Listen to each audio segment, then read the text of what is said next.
8 గదులు ఉన్నాయి. 8 గదుల్లో 5 కుటుంబాలు బతుకుతున్నాయి. 3 కొడుకులు, 1 బిడ్డ, తల్లి, తండ్రి. 8 గదుల ఇంట్లో 16 మంది నివసిస్తుంటే ఆ ఇల్లు కూలగొట్టి ఒక డబుల్ బెడ్రూమ్ ఇచ్చి మీరు వెళ్ళిపోండి అన్నారు.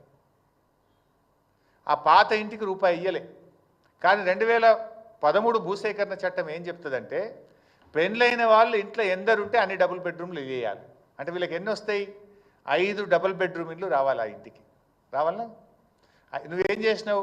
కేసీఆర్ కట్టించిన ఒక ఇల్లు ఇచ్చి వాళ్ళని బలవంతంగా నెట్టేసి నేనేదో గొప్ప పని చేసినా మానవత దృక్పథంతో చేసినా అంటున్నావు.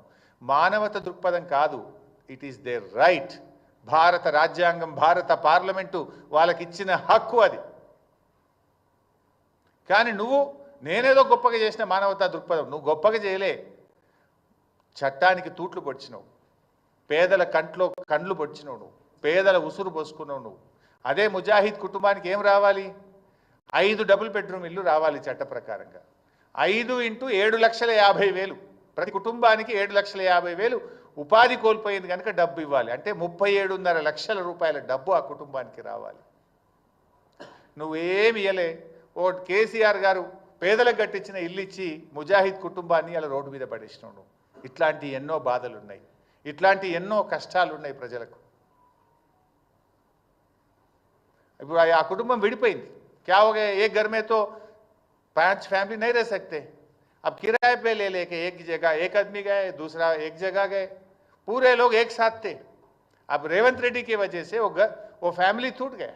एक आदमी एक जगह चले गए. बहुत परेशानी में है वो लोग. ఈ విషయాల మీద ఇంకా కూడా ఇప్పుడు రేవంత్ రెడ్డి మొన్న ఎక్కడో వరంగల్లో మాట్లాడిండు.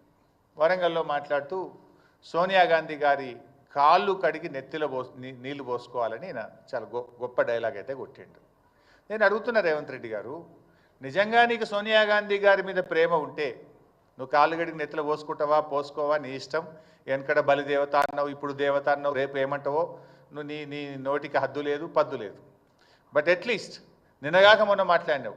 ఆవిడ మీద ప్రేమ ఉంటే సోనియా గాంధీ గారు తెచ్చిన 2013 భూసేకరణ చట్టాన్ని అమలు చేయి. వారు తెచ్చిన చట్టానికి ఎందుకు తూట్లు పడుస్తున్నావు అని నేను అడుగుతా ఉన్నా. నేను చట్టానికి వ్యతిరేకంగా వెళ్తా, పేదల్ని నడి రోడ్డు మీద పడేస్తా, సోనియా గాంధీ కాళ్ళు కడిగి నెత్తిలో నీళ్ళు పోసుకుంటా నడుస్తుందా? సోనియా గాంధీ గారు తెచ్చిన చట్టాన్ని ఏమో అమలు చేయవు. నీకు నిజంగా సోనియా గాంధీ గారి మీద గౌరవం ఉంటే ప్రేమ ఉంటే మీ కాంగ్రెస్ పార్టీ తెచ్చిన చట్టం, సోనియా గాంధీ గారు తెచ్చిన చట్టం 2013 అమలు చేయి. నువ్వు ప్రజలను మోసం, దేశాన్ని మోసం, పార్లమెంట్ను మోసం, సోనియా గాంధీని మోసం, అందరినీ మోసం చేసినావు.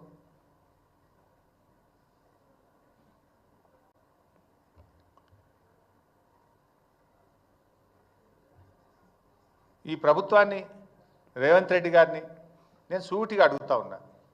దీని మీద నేను బహిరంగ చర్చకు సిద్ధం. ముఖ్యమంత్రి గారు ఎక్కడికి రమ్మంటారో చెప్పండి. రేపు డెఫినెట్గా వీఆర్ రెడీ టు స్పీక్. నువ్వే చెప్తున్నావు మేము గొప్పగా చేసినామని. ఎక్కడ గొప్పగా చేసినా? ఇప్పుడు నేను ఈ పాయింట్స్ అన్ని రేజ్ చేసిన. Please answer my questions. నేను నా వ్యక్తిగతం కాదు.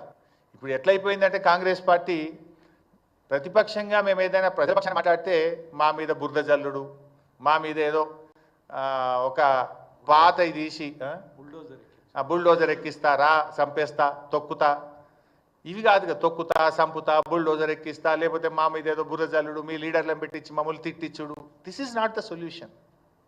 If you are fair, come on, let us discuss.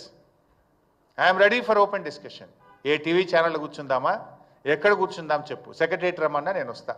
పెట్టు, ఆల్ పార్టీ మీటింగ్ పెడతా అని మాట్లాడినావు మూసీ మీద. మేము మాట్లాడితే yes we are ready to come and discuss అని చెప్పినాం. కేటీఆర్ గారు చెప్పారు, నేను కూడా చెప్పాను. ఎందుకు పెట్టలే ఆల్ పార్టీ మీటింగ్? పెడితే ఈ అన్ని ఇష్యూస్ మేము డిస్కస్ చేద్దాం కదా. ఎందుకు పెట్టలేను? పార్లమెంటు తప్పుదో పట్టిస్తున్నావు. 2013 భూసేకరణ చట్టం అమలు చేస్తున్నాను. సోనియా గాంధీని కూడా మోసం చేస్తున్నావు నువ్వు. అందువల్ల దీని మీద బహిరంగ చర్చ పెట్టాలి. లేదు ఆల్ పార్టీ పెట్టండి. We are ready to give suggestions. చాలా స్పష్టంగా చెప్పాం. మూసీ పునరుద్ధరణకు బీఆర్ఎస్ వ్యతిరేకం కాదు, కానీ మూసీ ముసుగులో రియల్ ఎస్టేట్ వ్యాపారానికి వ్యతిరేకమని చెప్పాం. మూసీ ముసుగులో రాష్ట్ర ప్రభుత్వ నిధులు కొల్లగొట్టడానికి వ్యతిరేకమని చెప్పాను తప్ప మూసీ ప్రాజెక్ట్ అది ప్రారంభించిందే కేసీఆర్ అండ్ బీఆర్ఎస్ పార్టీ. దీని మీద డెఫినెట్గా ఒకటి బహిరంగ చర్చ